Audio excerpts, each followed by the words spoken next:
Assalamualaikum warahmatullahi wabarakatuh. Alhamdulillah. Wassalatu wassalamu ala rasulillah. Wa ala alihi wa sahbihi wa mawala. Alhamdulillah bisa bertemu lagi dengan Al-Fakir, dengan suasana yang sangat indah di Gunung Kedok. Ini Gunung Kedok, alam-alam yang sangat indah sekali di wilayah Karangnunggal, daerah Cibatu, Cilangkap. Pada kesempatan kali ini kita bersyukur kepada Allah Subhanahu wa Ta'ala dengan seringnya kita bertemu lewat media, lewat YouTube kami di Kapia TV. Mudah-mudahan pertemuan-pertemuan kita mendapatkan barokah dan ridho Allah Subhanahu wa Ta'ala.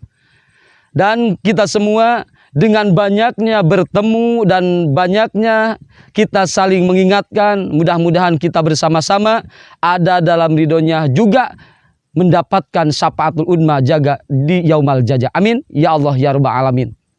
Saudara-saudaraku, marilah kita bersolawat untuk meraih rahmat dan ridho Allah Subhanahu wa Ta'ala. Dengan bersolawat insya Allah Allah akan menurunkan ribuan barokah dan juga kelak kita di akhirat nanti mudah-mudahan mendapatkan syafaatul uzma Nabiyuna Muhammad sallallahu alaihi wasallam. Innallaha wa malaikatahu yusholluna 'alan nabi ya ayyuhalladzina amanu shollu 'alaihi wa sallimu taslima.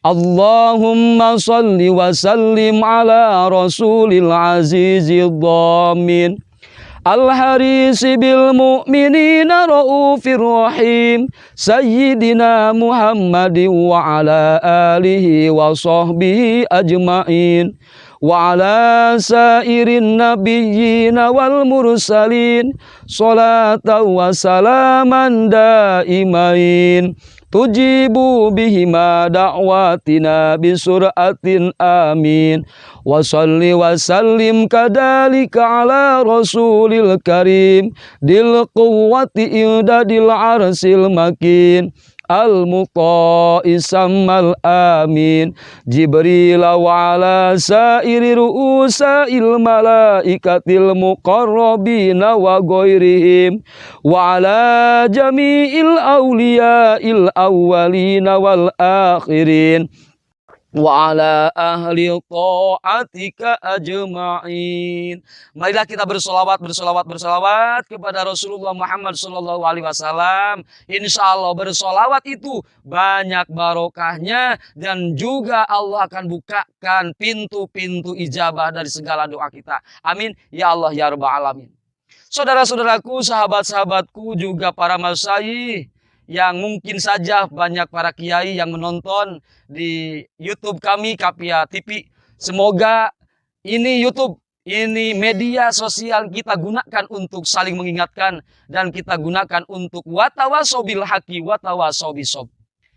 Saudara-saudaraku, ketika kita berjalan di muka bumi ini, kita semua tidak lepas dari yang namanya kodarnya Allah.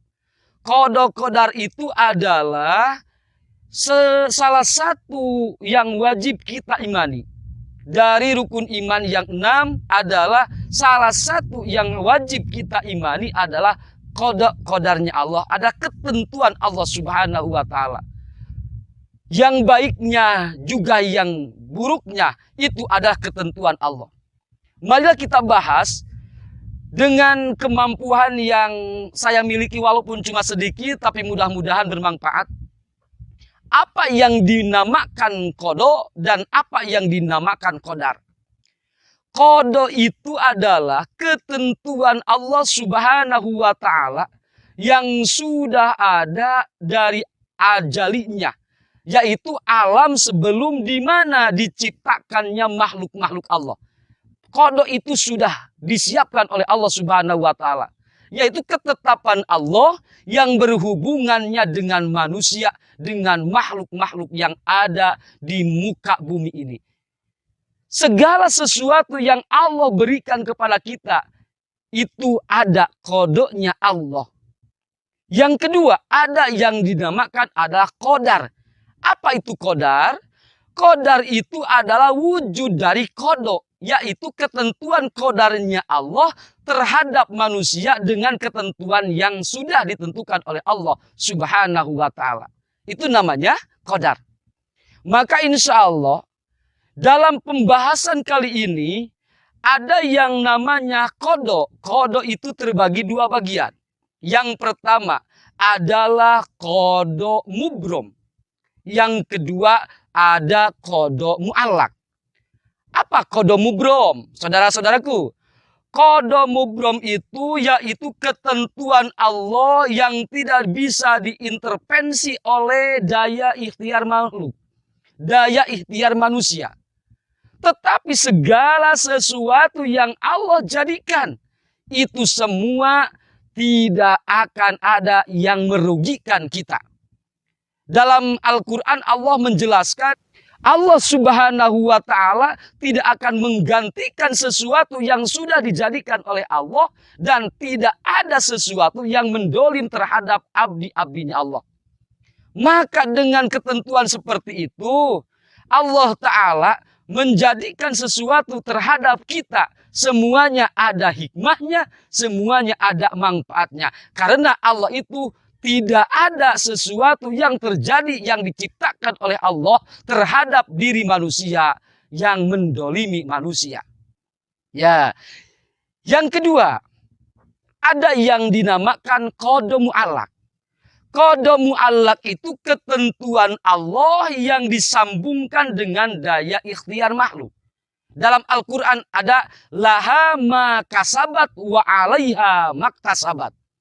Manfaat untuk orang yang mengerjakan, madaratnya juga untuk orang yang mengerjakan. Tetapi ketika berpikir, apakah itu takdir Allah bisa dirubah? Apakah itu takdir Allah bisa dihapus? Kenapa tidak? Ketika Allah menjawab dalam Al-Quran, yamhullahu ma yasha wa yusbitu fi ummil kitab. Allah menghapus segala yang sudah ditakdirkannya dengan takdir, dengan kekuasaan Allah, dengan kekuatan Allah. Dan Allah akan menetapkan yang Allah sudah jadikan dalam ummil kitab. Maka kita semua, untuk di muka bumi ini, kita semua diberikan akal, kita semua diberikan kemampuan oleh Allah, bisa berpikir, bisa berbicara, bisa melihat, bisa melangkah.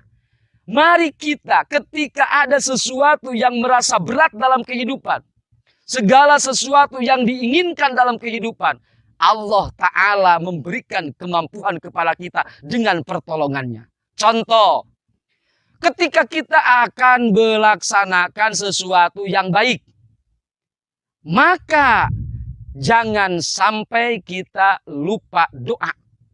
Kenapa sebabnya?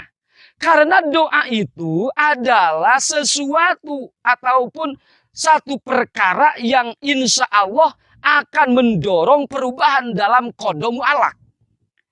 Kata Rasulullah dalam hadisnya, dalam hadis Rasul, qala Rasulullah sallallahu alaihi wasallam, la yaruddul qada'u illa bidu'ain. Tidak akan ada yang bisa merubah kecuali doa. Kenapa doa? Doa itu adalah perintah Allah. Yang merubahnya itu Allah.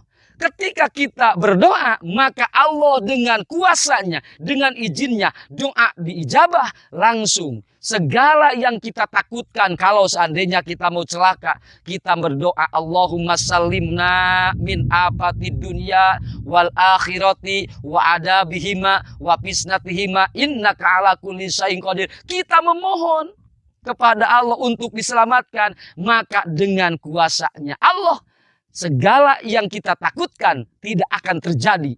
Kenapa sebabnya? Karena dalam qada ada yang namanya qada mu'allaq. Berarti kita harus berikhtiar. Bagaimana kita ingin kaya? Bagaimana kita ingin mendapatkan sesuatu makanan untuk hari ini? Maka Allah memerintah, berikhtiarlah. Maka Allah memerintah, berusahalah. Kenapa sebabnya? Karena dalam takdir yang Allah jadikan ada sesuatu tarekah kita untuk melaksanakan ibadah dalam ikhtiar itu. Contoh Allah dalam Al-Quran. Faida qudiyatis sholatu fantasiru fil ardi wabtagu min fadlillah. Ketika kita sudah habis, sudah selesai melaksanakan sholat, maka fantasiru fil ardi wabtagu min fadlillah. Berikhtiarlah, berjalanlah di muka bumi ini. Untuk apa? Wabtagu min fadlillah, mencari fadl Allah Subhanahu wa taala. Oleh karena itu, saudara-saudaraku, kita jangan diam saja. Yuk kita berusaha, yuk kita berikhtiar dengan kemampuan kita sendiri atau dengan memohon kepada atau dengan bantuan orang lain. Ketika kita berjalan, berusaha mencari nafkah, jangan lupa berdoa dan memohon kepada Allah Subhanahu wa taala. Karena hanya Allah lah yang akan memberikan segala yang kita harapkan. Hanya Allah lah yang akan memberikan kekayaan. Hanya Allah lah yang akan memberikan kebahagiaan. Alhamdulillah, semoga saudara-saudaraku saat ini, kali ini, marilah kita bangkit, semangat untuk hidup, semangat untuk berusaha. Jangan sampai hidup ini penuh tidak arti. Tapi hidup ini jadikanlah kehidupan yang berarti. Segala yang kita cari menjadi berarti di hadapan Allah Subhanahu wa taala. Jangan lupa. Marilah kita datang ke tempat-tempat ibadah. Marilah kita memohon doa kepada Allah. Marilah kita saling doakan. Insya Allah hari esok yang akan kita lewati ketika ada waktu yang Allah berikan kepada kita semua. Semoga hari esok adalah hari yang lebih baik dari hari ini. Dan hari ini kita jadikan hari yang lebih baik dari hari yang kemarin. Semoga bermanfaat. Mudah-mudahan kita bisa bertemu lagi. Kita berdoa. Subhanakallahumma wa bihamdika. Asyhadu an la ilaha illa anta astaghfiruka wa atubu ilaik. Wassalamualaikum warahmatullahi wabarakatuh.